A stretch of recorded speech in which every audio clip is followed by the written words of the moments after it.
எல்லாருக்கும் வணக்கம். எந்த ஒரு நடிகை இல்லை நடிகன் என்னை பொறுத்த வரைக்கும் பிரம்மாண்டமான ஒரு படத்தில் ஒரு பார்ட் ஆகிறது ரொம்ப ஒரு கனவு மாதிரி இருக்கும். என்றைக்கும் அது நடக்காது. எப்போவாவது தான் அந்த ஒரு பெரிய ஒரு லக்கு மாதிரி வரும். எனக்கு லூசிஃபரில் அந்த மாதிரி பெரிய ஒரு கிராண்டான ஒரு ரொம்ப பவர்ஃபுல்லான ஒரு படத்தில் எனக்கு இன்னும் சந்தோஷம் என்னன்னா, எனக்கு இன்னைக்கு வரைக்கும் கிடைச்சதுல one of the strongest roles கிடைச்சது அந்த மாதிரி ஒரு பிரம்மாண்ட படத்துலங்கிறது எனக்கு இன்னும் ஒரு ஆடட் போனஸா, ஒரு ஆடட் ரொம்ப பெரிய பாக்கியமா நான் இன்னைக்கும் பார்த்துருக்கேன். ஸோ அந்த பிரியதர்ஷினிங்கிற அந்த கதாபாத்திரத்தை எல்லாரும் ரொம்ப அன்பா வரவேற்றாங்க. அந்த படமும் பெரிய வெற்றி அடைஞ்சது. அதுக்கப்புறம் அந்த அந்த பயணம் இன்னும் எம்புரான்ல தொடருது. ஸோ லூசிஃபர் பிடிச்ச மாதிரி உங்களுக்கு எம்பரானும் பிடிக்கும் ங்கிற 100% நம்பிக்கை எனக்கு இருக்கு. இந்த வாய்ப்பு எனக்கு கொடுத்ததுக்கு நன்றி தான் எனக்கு சொல்லணும் டு ஸ்ரீ பிருத்விராஜ் அண்ட் ஸ்ரீ முரளி கோபி. இந்த பிரியதர்ஷினிங்கிற ஒரு கதாபாத்திரத்தை என் கையில் நம்பி கொடுத்ததுக்கு அவங்களுக்கு எவ்வளோ நன்றி சொன்னாலும் அது மதியாகாது.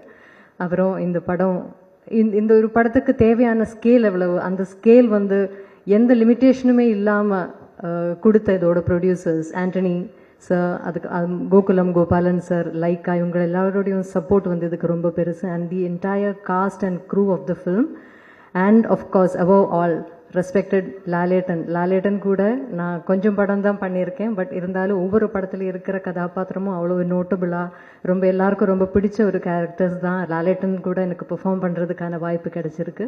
இந்த படத்துலையும் அந்த வாய்ப்பு எனக்கு திருப்பியும் எனக்கு கிடைச்சிருக்கு. அதில் பெரிய பெரிய சந்தோஷம் இருக்குது. To have that blessing of being in the same screen space as a legend like Lalettan again.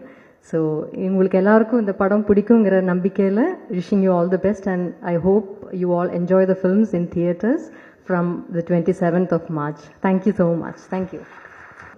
ஆக்சுவலாக பார்த்தீங்கன்னா இது ஒரு மிகப்பெரிய ப்ராஜெக்ட். அதாவது மலையாள இண்டஸ்ட்ரியில் மட்டும் இல்லாமல் ஒரு இந்தியாவுடைய இண்டஸ்ட்ரிக்கு ஒரு பெரிய ப்ரௌடு ஏற்படுத்தி கொடுக்கக்கூடிய ஒரு பெரிய project.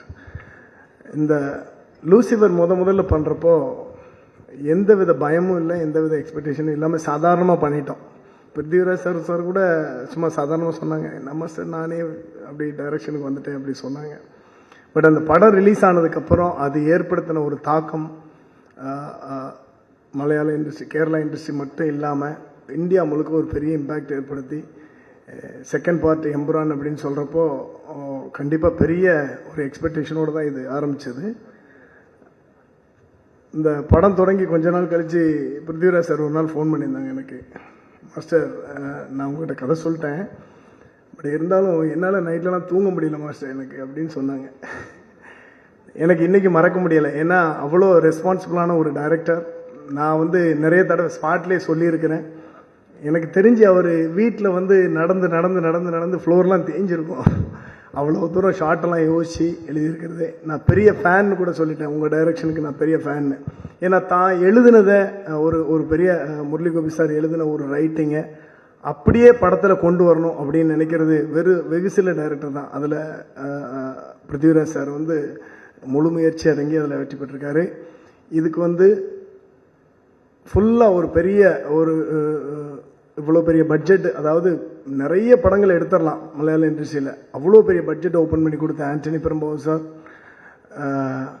Gokulam Gopalan sir and Lyca production, இவங்க எல்லோரும் சேர்ந்து மிகப்பெரிய படமாக உருவாக்கி இருக்கிறாங்க. இதுக்கு நாங்கள்லாம் சப்போர்ட் பண்ணியிருக்கிறோம்.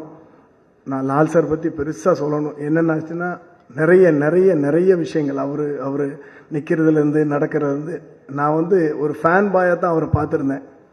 மெட்ராஸுக்கு வந்த அன்னைக்கு முதல்ல அவர் படத்தை தான் முதல்ல கீழே இறங்கி சென்னையில் இறங்கி ஏவிஎம் ஸ்டுடியோவில் மெட்ராஸ் மெயில் 20ன்னு ஒரு படம் பார்த்து வந்த பையன் நான்.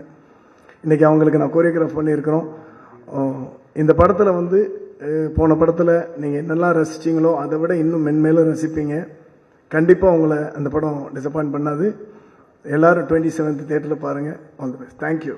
Thank you sir. சார் ஒரு கொஸ்டின் உங்ககிட்ட sir, if you don't mind answer பண்ணுங்க. வாங்க மாஸ்டர். எஸ் இதுக்கப்புறம் தானே இருக்கு ட்விஸ்டே. வாங்க. நீங்க ஒரு ஃபேன் பாய்னு சொல்லிட்டீங்க. இப்போ இந்த கேள்வி எப்படின்னா, தீனா சொன்னாங்க இந்த படத்துடைய ஷூட்டிங் பல கண்ட்ரீஸ்ல போய் பண்ணிருக்காங்க. அதுவும் ஒரு பெரிய ஸ்டார் காஸ்ட் இருக்கிறாங்க அப்படின்றப்போ வெவ்வேறு கண்ட்ரீஸ்ல கிளைமேட்டிக் கண்டிஷன்ஸ் டிஃப்ரெண்டா இருந்துச்சு.